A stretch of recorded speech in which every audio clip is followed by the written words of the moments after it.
So, in this chapter, we are going to read about the Hitler and their propaganda and all about the Nazism. So, before starting this chapter हमें कुछ terms पता होनी चाहिए. First world war हुई थी 1914 से लेकर 1918 तक. एलाइज पावर्स थी हमारी इंग्लैंड, फ्रांस, रशिया. बाद में यूएस ने इसे ज्वाइन किया था 1917 में और एलाइज पावर हमारी जीत गई थी.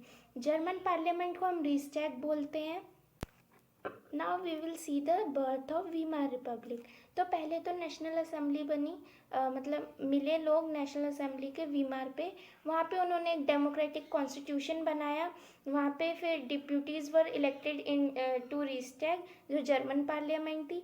और यहाँ पे यूनिवर्सली वोटिंग राइट्स थे, वुमेन ने भी वोट किया था. तब जाके वीमार रिपब्लिक बनी थी. दी पीस ट्रीटी एट वर्सेलिस. तो जर्मनी के हार जाने के बाद, मतलब जो एलाइज ने हरा दिया था, तो उसके बाद कुछ ट्रीटी लग गई थी. तो वो देख लेते कौन सी ट्रीटी है. अकॉर्डिंग टू दिस जर्मनी ने मतलब क्या क्या खोया था. ओवरसीज़ कॉलोनीज, अपनी overseas colony, 1/10 of the population खोई थी. और 13% अपनी टेरिटरी खोई थी. 75% अपना आयरन खोया था. 26% कोल उसको देना पड़ा था फ्रांस को, पोलैंड को, डेनमार्क को, लिथुआनिया को. The allied power demilitarize Germany to weaken its power. Demilitarize कर दिया था किसने? एलाइड पावर्स ने. किसको? जर्मनी को. ठीक है. The war guilt clause held Germany responsible for the world. और सब ने बोला कि जर्मनी ही भैया, जर्मनी की गलती थी तभी हम हारे हैं, तभी ये सब डैमेजेस वगैरह हुए हैं. ठीक है. Germany was force to pay the compensation amounting to 6 billion euros. तो 6 बिलियन यूरोज किसको भरने पड़े थे? जर्मनी को. कंपनसेशन अमाउंट लग गया था उन पे. तो ये थी पीस ट्रीटी एट वर्सेलिस. अब देखते हैं हम the effect of the war. तो इकोनॉमिकल इफेक्ट क्या थे? Devastating impact on the entire continent, both psychologically and financially. तो साइकोलॉजिकली और फाइनेंशियली दोनों ही उन पे मतलब इफेक्ट हुए. किस पे? पूरे कॉन्टिनेंट पे. ठीक है. जो मतलब यूरोप था जिसमें जर्मनी आती है, तो पूरे कॉन्टिनेंट पे क्या हुआ था कि इफेक्ट हुआ था ऐसे इस फर्स्ट वर्ल्ड वॉर का. From a continent of creditor Europe turned into the debtor. मतलब पहले यूरोप क्या करता था? पैसा देता था, मतलब स्टेबल था वो. लेकिन अब क्या हुआ कि वो डेबिटर्स में आ गया. मतलब उसको अब पैसे लेने, मतलब उसने जिसको लिए थे वो डेबिटर्स, कर्ज में आ गया था. Republic carried the burden of war guilt and national humiliation. जो रिपब्लिक थी उस पर मतलब वॉर गिल्ट था, नेशनल ह्यूमिलेशन थी, और उनको फोर्स किया गया कि आप कंपनसेशन अमाउंट भरिए. Those who supported the Weimar Republic. जिन्होंने वीमार रिपब्लिक को सपोर्ट किया, सोशलिस्ट, कैथोलिक्स और डेमोक्रेट्स. और उनको लोग क्या बोलते थे? नवंबर क्रिमिनल्स बोलते थे. बहुत इंपॉर्टेंट पॉइंट है. अब आते हैं पॉलिटिकल इफेक्ट्स पे. The first world war was left a deep imprint on European society and polity. तो बहुत गहरी छाप छोड़ के गया था जो फर्स्ट वर्ल्ड वॉर था यूरोप की सोसाइटी पे, पॉलिटी पे. ठीक है. society came to be placed above civilians. The media glorified trench life. जो ट्रेंच लाइफ थी शोल्डर्स की, उनको बढ़ा चढ़ा के दिखाती थी कौन? Media. Political radicalism and economic crisis. The political atmosphere in Berlin was charged with demands for Soviet-style governments. मतलब जो सोवियत स्टाइल की गवर्नेंस के लिए लोग क्या करने लगे थे? बोलने लगे थे. कहाँ के? berlin के जो लोग थे. ठीक है. They oppose to this such as socialist, democrats and Catholics. जिन लोगों ने मतलब अपोज किया था इसे, सोशलिस्ट थे, डेमोक्रेट्स थे, कैथोलिक्स थे, जो नवंबर क्रिमिनल्स थे basically, met in Weimar to give shape to the democratic republic. The revolutionaries and militant nationalists craved for radical solution. इन लोगों को मतलब एक जल्दी से क्विक सोल्यूशन चाहिए था, radical solution. In 1923 Germany refuse to pay. जब जर्मनी ने गोल्ड अपना मतलब पे करने से मना कर दिया था, तो जो फ्रेंच थे ना, उन्होंने क्या किया कि जो इंडस्ट्रियल एरिया था जर्मनी का, रूर, उस मतलब अपना जो कोल था उसको क्लेम करने के लिए वहाँ उसको ऑक्यूपाई कर लिया. As the value of German mark fell, prices of goods sold, hyperinflation, a situation when prices rise high. जहाँ पे प्राइसेस जब बहुत ज़्यादा बढ़ जाते हैं तो हाइपर इन्फ्लेशन की क्या होती है, सिचुएशन क्रिएट होती है. अब हम देखते हैं the year of depression. Wall street exchange crashed in 1923. On one single day, 24 October 13 million shares were sold. मतलब एक दिन में 13 मिलियन शेयर्स क्या हुए, सोल्ड हो गए. और यहाँ से हमारी द ईयर ऑफ डिप्रेशन की क्या हुई, शुरुआत हुई. फैक्ट्रीज बंद हो गई, एक्सपोर्ट्स फेल हो गए, जो फार्मर थे उनको बहुत ज़्यादा लॉस हुआ. The German economy was the worst hit by the economic crisis. तो जर्मनी को सबसे ज़्यादा इकोनॉमिकली लॉस हुआ. Workers loss their jobs. जो वर्कर्स थे उन्होंने अपनी जॉब खो दी और उनको कम पैसे मिलते थे काम करने पे भी. जो स्ट्रीट में जो मैन थे वो अपने मतलब गले के अराउंड एक प्ले कार्ड लगाते थे, मतलब लगाते थे और वहाँ पे रहते थे स्ट्रीट पे, जिस पे लिखा रहता था willing to do any work.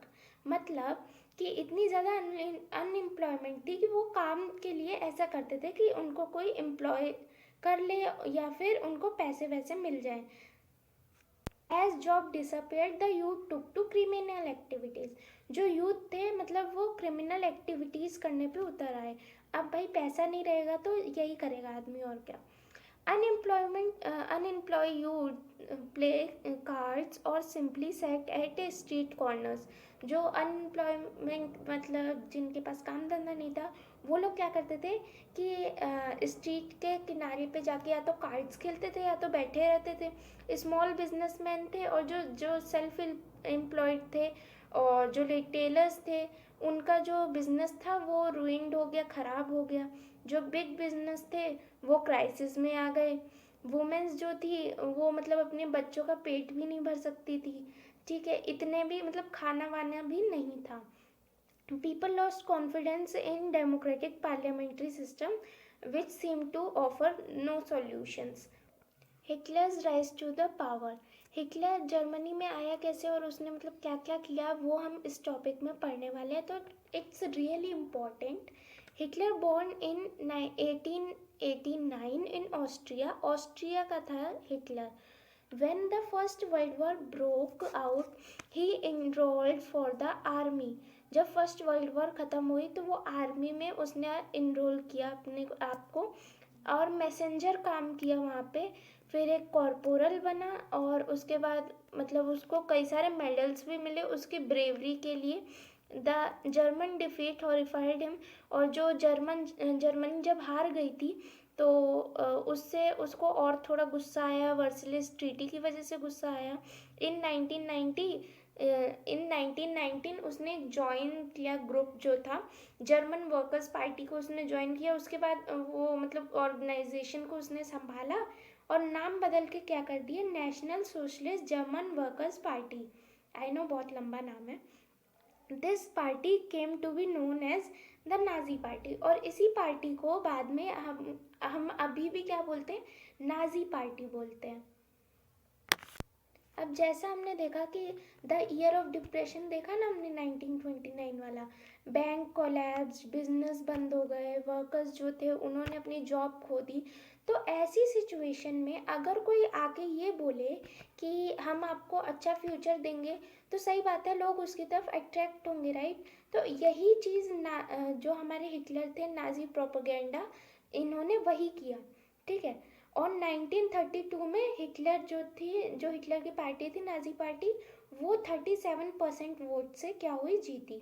अब हिटलर जो था एक पावरफुल स्पीकर था जिसकी वजह से लोग उसकी बातों से बहुत जल्दी इन्फ्लुएंस हो जाते थे. उसने क्या प्रॉमिस किया, उसने प्रॉमिस किया वो एक स्ट्रॉन्ग नेशन बनाएगा, रिस्टोर करेगा जो डिग्निटी है जर्मन के पीपल की, और प्रोवाइड करेगा मतलब जो अनएम्प्लॉयमेंट जो यूथ हैं जिनके पास काम नहीं उनको एम्प्लॉयमेंट देगा, एक सिक्योर फ्यूचर देगा, और जो भी फॉरेन इन्फ्लुएंसेस चल रहे हैं जर्मनी पे उसे हटाएगा. Style of Nazis. अब नाजीज का भी ना अपना एक स्टाइल था. मतलब वो एक बैनर लेते थे रेड कलर का और उस पर स्वास्तिक बनाते थे, ठीक है, और जो नाजी सल्यूट था उनका अलग था। और जो एक अट्रैक्ट करने के लिए लोगों को क्या करते थे वो, कि जो बार बार तालियां बजाते थे हर एक स्पीचेस के बाद, ताकि कि लोगों को लगे कि हाँ ये बंदा तो सही बोल रहा होगा। ठीक है। The destruction of democracy. अब डेमोक्रेसी हटी कैसे, ये मतलब हिटलर के बाद। तो पहले तो जो हिंडनबर्ग थे प्रेसिडेंट, उन्होंने सबसे बड़ी गलती की। 30 जनवरी 1933 को उन्होंने चांसलरशिप दे दी किसी, हिटलर को। तो ये सबसे बड़ी गलती हुई, यहाँ से हमारी डेमोक्रेसी हटना चालू हो गई। ही turned on his arch enemies. अब उसने निशाना किस पे साधा, अपने जो एनिमीज थे, कौन थे, नवंबर क्रिमिनल्स थे इसके एनिमीज। तो उनको क्या किया कि जो कंसंट्रेशन कैंप बना रखे थे इसने, जहाँ पे लोगों को ले जाके मार देता था। ठीक है। तो वहाँ पे ले जाने लगा। On 3 March 1930 the famous enabling act was pass. जो फेमस इनेबलिंग एक्ट था किसका, हिटलर का, वो पास हुआ। और इस एक्ट में वो क्या कहता है, वो ये कहता है कि जितनी भी पावर्स हैं वो डिक्टेटरशिप हो जाएगी। अब जैसे पहले डेमोक्रेसी थी तो वो डिक्टेटरशिप हो जाएगी। अब मतलब एक बंदा रूल करेगा और वो होगा हमारा हिटलर। ठीक है। It gave Hitler all powers to sideline the parliament. Parliament को तो भाई वो साइडलाइन कर सकता था, उनकी बातों को डिसमिस कर सकता था वो। All political party and trade unions were band except for the Nazi party. जितनी भी पॉलिटिकल पार्टी थी सबको बैन कर दिया गया, सिर्फ नाजी पार्टी को रखा गया। ठीक है। एक्स्ट्रा कॉन्स्टिट्यूशनल पावर जो उसने बनाई वो क्या थी, Gestapo, secret state police, SS, protection squads, criminal police and the security service, SG. तो इससे ये मतलब इसने अपनी अलग अलग ही चीज़ बना ली। ठीक है। ये एक्स्ट्रा कॉन्स्टिट्यूशनल पावर्स बना ली उसने। अब नाजी वर्ल्ड व्यू। अब नाजी कैसे देखते थे वर्ल्ड, मतलब क्या क्या चाहते थे वो देखते हैं। अकॉर्डिंग टू नाजीज, जो ब्लॉन्ड कलर के जिनके बाल हैं, ब्लू आइज हैं और नॉर्डिक जर्मन है, उन लोगों को टॉप पे रखता था। और वाइल जो ज्यूज एक लोग थे, कैटेगरी थी लोगों की जिसको वो अलग रखता था। ठीक है। और कहता था कि वो तो भाई मतलब जीसस के वो हैं, उन्होंने मर्डर किया है जीसस का, या फिर किलर्स ऑफ जीसस इनको मानते थे, ये चीज़ आगे लिखी है। ठीक है। According to them the Aryan race was the finest. जो आर्यन है वो लोग सबसे सही हैं, प्योर हैं, फाइनेस्ट है, स्ट्रॉन्ग है, और उन्हीं को क्या चलानी चाहिए, ये कंट्री मतलब जर्मनी वगैरह इन्हीं को चलानी चाहिए, आर्यंस को। एस्टेब्लिशिंग द रेशियल स्टेट, मतलब Nazis wanted only a society of pure and healthy Nordic German Aryan। जो नॉर्डिक जर्मन आर्यन क्या, ब्लू आइज ब्लॉन्ड हेयर वाले जो लोग थे, सिर्फ वही रहे। ठीक है। और उनको डेजिरेबल बोला जाता था। और जो जितने भी थे ये ज्यूज थे, हमारे जिप्सीज थे, इनको अनडेजिरेबल बोला जाता था। Jews had been stereotypes as the killer of Christ. मैंने पहले भी बोला था कि उनको ये माना जाता था कि ज्यूज तो भैया इन्होंने क्या किया है, किलर्स ऑफ क्राइस्ट हैं ये। ठीक है। जीसस क्राइस्ट जो होते हैं उनके किलर्स हैं। इन 1939 से लेकर 1945 तक नाजी जो थे उन्होंने कॉन्सेंट्रेटिंग कैंप बनाए। ठीक है। जहाँ पे पोलैंड में बने थे कैंप, जहाँ पे ले जाके ज्यूज वगैरह को क्या करता था, मार देता था। Youth in Nazi Germany. अब हमने देखा कि इतना सारा सब कुछ हुआ, तो अब यूथ जो थे, जो बच्चे थे, उनके साथ क्या होता था, उनमें भी ज्यूज वगैरह का भेदभाव किया जाता था। ठीक है। Children were taught to be loyal and submissive Jews and worship Hitler. मतलब हिटलर को माने, लॉयल रहें, ज्यूज, कम्युनिस्ट, सोशलिस्ट वगैरह जो नवंबर क्रिमिनल थे उनको हेट करें एकदम।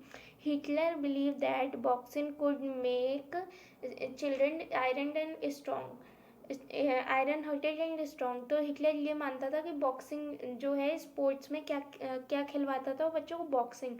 इससे क्या होगा, वो स्टील हार्टेड और स्ट्रॉन्ग बनेंगे। मतलब एक अग्रेशन की भावना उनमें जगाई जा रही थी। Youth organisations were made. जो 10 साल के बच्चे थे उनको जंग वॉक में जाना पड़ता था, ये नाजी का कुछ था मतलब। तो नाजी यूथ ऑर्गेनाइजेशन थी बेसिकली, तो उसमें उनको ज्वाइन होना पड़ता था, ठीक है। और 14 साल की एज में तो जितने भी बॉयज़ थे उनको नाजी यूथ ऑर्गेनाइजेशन ज्वाइन करनी पड़ती थी, जो हिटलर यूथ थी। और जहाँ पे उनको ये सिखाया जाता था कि तुम वर्कशिप करो वॉर की, ग्लोरीफाई करो अपने अंदर अग्रेशन को और वायलेंस को, और जो डेमोक्रेसी है उसकी निंदा करो, हेट करो ज्यूज को, कम्युनिस्ट को, जिप्सीज को। The youth league of the Nazis were found in 1922। 4 years later it was renamed as Hitler youth. अब हम देखते हैं the Nazi cult of motherhood. मतलब womens were told that they had to became good mothers and rear pure blooded Aryans. जो womens थी उन्हें बोला जाता था कि आप प्योर ब्लडेड आर्यंस को मतलब पाल पोस के बड़ा कीजिए और उनका ध्यान रखिए। Women had to maintain the purity of race. Women who bore racially undesirable children were punished and those who produced racially desirable children were aborted।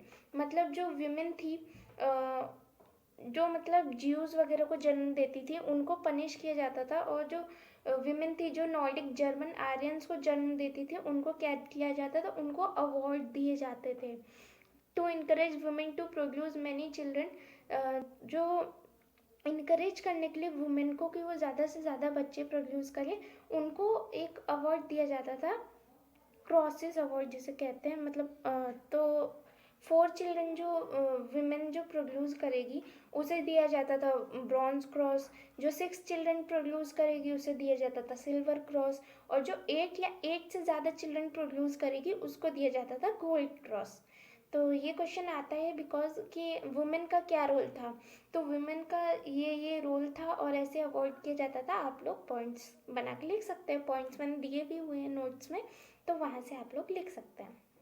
अब ये जो प्रोपेगेंडा फैल रहा था, नाजी प्रोपेगेंडा, तो इसमें ये लोग क्या करते थे, इसमें ये कहीं भी इतने चालू लोग थे, ना किल ना मर्डर वर्ड का तो इस्तेमाल ही नहीं करते थे। ये मतलब जो मास किलिंग था उसको बोलते थे स्पेशल ट्रीटमेंट या फिर फाइनल सॉल्यूशन, मतलब जो मार देते थे ना। और जो हमारे जो गैस चैम्बर थे उसको ये नहीं बोलते थे गैस चैम्बर है, उसको ये बोलते थे डिसइंफेक्शन एरियाज हैं, जहाँ पे वो बाथरूम जैसे दिखते थे, ऊपर फेक शावर हेड लगा था ताकि किसी को ये ना हो कि यहाँ पे लोगों को लाके क्या किया जाता है, मार दिया जाता है। So these were all the important points or the important topics I have covered in this session. Hope you all will like it. Thank you.